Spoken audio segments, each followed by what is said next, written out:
লাউ খেতে কিন্তু অনেকেই পছন্দ করেন না, তবে এই লাউ দিয়ে যদি এই রকম কোপ্তা বানিয়ে নেওয়া যায় তাহলে সবাই কিন্তু চেটে পুটে খাবে। আর কাউকে না বললে কেউ কিন্তু বুঝতেই পারবে না এই কোপ্তা লাউ দিয়ে বানানো। নমস্কার বন্ধুরা, রিনিস ভেজ কিচেনের আরও একটি পর্বে আপনাদের সকলকে স্বাগত জানাই। আমি আজকে আপনাদের সাথে শেয়ার করব লাউয়ের কোপ্তার রেসিপি। তাহলে চলুন দেখে নিই এই রেসিপি।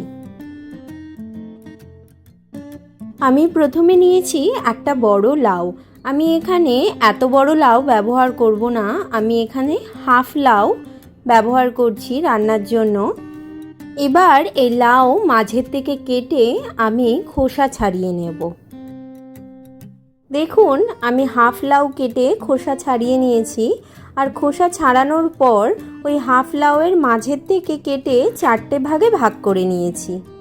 এবার একটা গ্রেটার দিয়ে লাউগুলো ভালোভাবে গ্রেট করে নেব।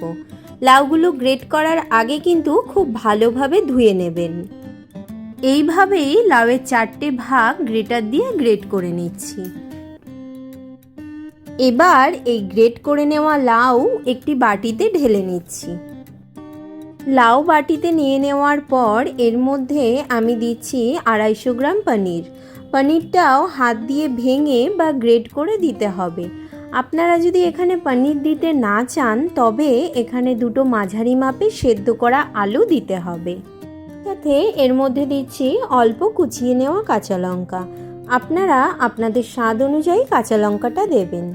এর মধ্যেই দিচ্ছি হাফ চামচ হলুদ গুঁড়ো, হাফ চামচ হিং আর 1 চামচ দিচ্ছি লবণ। এবার সব কিছু খুব ভালোভাবে মিশিয়ে নিচ্ছি। সব কিছু মিশিয়ে নিয়ে আমি কোপ্তাগুলো তৈরি করার জন্য এর মধ্যে বেসন দিচ্ছি। আমি প্রথমে এখানে 250 গ্রাম বেসন দিচ্ছি। যেহেতু লাউয়ের থেকে জল বেরোয় তাই মাখার জন্য আমি কোনো জল ব্যবহার করছি না।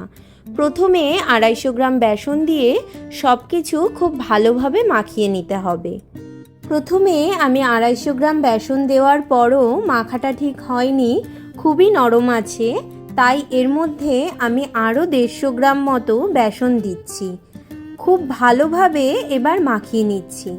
আমি কিন্তু এই কোপ্তা মাখাতে কোনো জল ব্যবহার করিনি, লাউয়ের জলেই দেখবেন পুরোটাই ভালোভাবে মাখা হয়ে যাবে।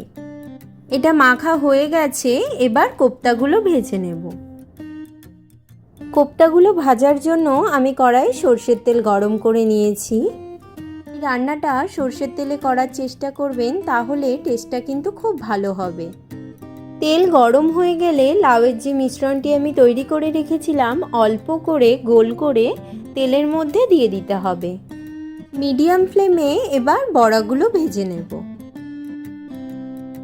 বড়াগুলো একটা সাইড লাল হয়ে গেলে অপর সাইডটাও সাবধানে উল্টে দিতে হবে। আর সবগুলো বড়া খুব ভালোভাবে 2 সাইডে লাল হওয়া পর্যন্ত ভেজে নিতে হবে। এখানে বড়াগুলো ভাজার সময় অনেকগুলো বড়া একবারে না ভেজে 5 থেকে 6টা বড়া একবারে ভাজলে তাহলে বড়াগুলো দেখবেন ভালোভাবে ভাজা হবে।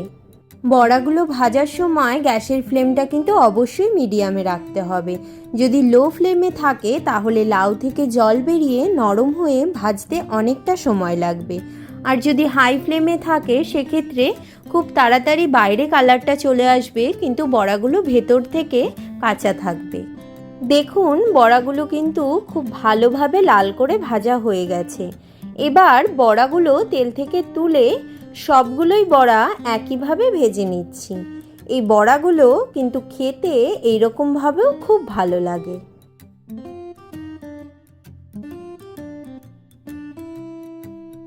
তরকারির মশলা তৈরি করার জন্য নিয়েছি 2টো বড় টমেটো। টমেটোগুলো আমি কেটে নিয়েছি। আর নিয়েছি 2 ইঞ্চি আদা, আর নিয়েছি কাঁচা লঙ্কা। এগুলো মিক্সিতে দিয়ে এর মধ্যে পরিমাণ মতো জল দিয়ে একটা পেস্ট বানিয়ে নেব। আপনারা কতটা ঝাল খাবেন সেই পরিমাণ মতন লঙ্কাটা দিয়ে দেবেন। এবার তরকারিটা বানানোর জন্য ওই বড়া ভাজার পর যে তেল ছিল ওই তেলেই দিয়ে দিয়েছি একটা শুকনো লঙ্কা। এখানে মোটামুটি 3 টেবিল চামচ মতো তেল আছে। আর এর মধ্যেই দিয়ে দিয়েছি 2টো তেজপাতা। লঙ্কা একটু লাল হয়ে গেলে এর মধ্যে দিচ্ছি 1/2 চামচ গোটা জিরে। জিরে দেওয়ার পর আমি যেই আগে টমেটো, আদা আর কাঁচা লঙ্কার পেস্ট বানিয়ে রেখেছিলাম সেটা দিয়ে দিচ্ছি। সব কিছু খুব ভালোভাবে মিশিয়ে নিচ্ছি। আর এখানে গ্যাসের ফ্লেমটা লো টু মিডিয়ামে রাখতে হবে। এবার এর মধ্যে আমি প্রথমে দিচ্ছি 1/2 চামচ হলুদ গুঁড়ো আর দিচ্ছি 1 চামচ কাশ্মীরি লঙ্কা গুঁড়ো। এতে কালারটা কিন্তু খুব ভালো হয়। হলুদ গুঁড়ো আর কাশ্মীরি লাল লঙ্কা গুঁড়ো দেওয়ার পর সব কিছু খুব ভালোভাবে মিশিয়ে এটা 2 মিনিটের জন্য ফুটতে দিতে হবে।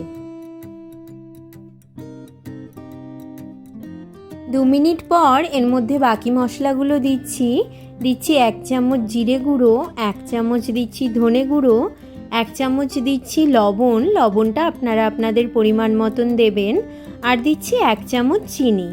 আমি এখানে শুকনো লঙ্কা গুঁড়ো ব্যবহার করিনি, আপনারা চাইলে 1/2 চামচ শুকনো লঙ্কা গুঁড়োও দিতে পারেন। এবার সব কিছু খুব ভালোভাবে মিশিয়ে এই মশলাটা কষিয়ে নেব যতক্ষণ না পর্যন্ত মশলাটা চারিপাশ দিয়ে তেল ভেসে ওঠে।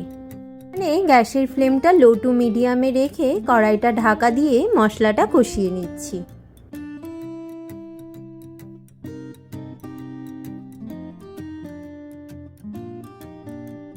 প্রায় 10 মিনিট পর মশলা পুরো কষানো হয়ে গেলে মশলার চারিপাশে দেখবেন এই রকম তেল ভেসে উঠবে। তখন বুঝতে হবে মশলাটা ভালোভাবে কষানো হয়ে গেছে। এবার এর মধ্যে আমি দিয়ে দেব গরম জল ঝোলের জন্য। আমি এখানে মোট 4 কাপ জল দিয়েছি। কোপ্তা একটু ঘন ভালো লাগে, বেশি ঝোল ভালো লাগে না, তাই বুঝে জল দিতে হবে। আর অবশ্যই এখানে গরম জলই দেবেন।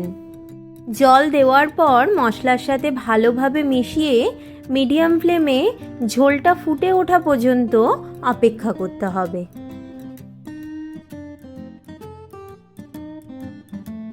ঝোলটা যখন এরকম ফুটবে তখন এর মধ্যে দিয়ে দিতে হবে ভেজে রাখা লাউয়ের বড়াগুলো।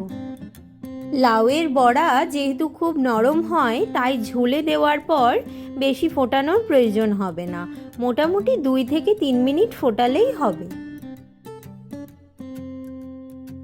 3 মিনিট পর এর মধ্যে দিয়ে দিচ্ছি 1/2 চামচ গরম মশলা গুঁড়ো আর 1 চামচ ঘি। ঘি আর গরম মশলা দেওয়ার পর এই কড়াইটা ঢাকা দিয়ে রাখবো 1 মিনিটের জন্য। 1 মিনিট পর গ্যাসের ফ্লেমটা অফ করে এই দারুণ সুস্বাদু লাউয়ের কোপ্তা পরিবেশন করুন গরম ভাত বা রুটির সাথে। এই লাউয়ের কোপ্তা কিন্তু খেতে সত্যিই অসাধারণ হয়। কাউকে না বললে কেউ বুঝতেই পারবে না এটা লাউ দিয়ে বানানো। আর এই রেসিপি আপনাদের কেমন লাগলো জানাতে কিন্তু অবশ্যই ভুলবেন না। আর নানান ধরনের ভেজ রেসিপি সম্পূর্ণ পেঁয়াজ রসুন ছাড়া দেখার জন্য আমার চ্যানেলটি সাবস্ক্রাইব করার অনুরোধ রইল।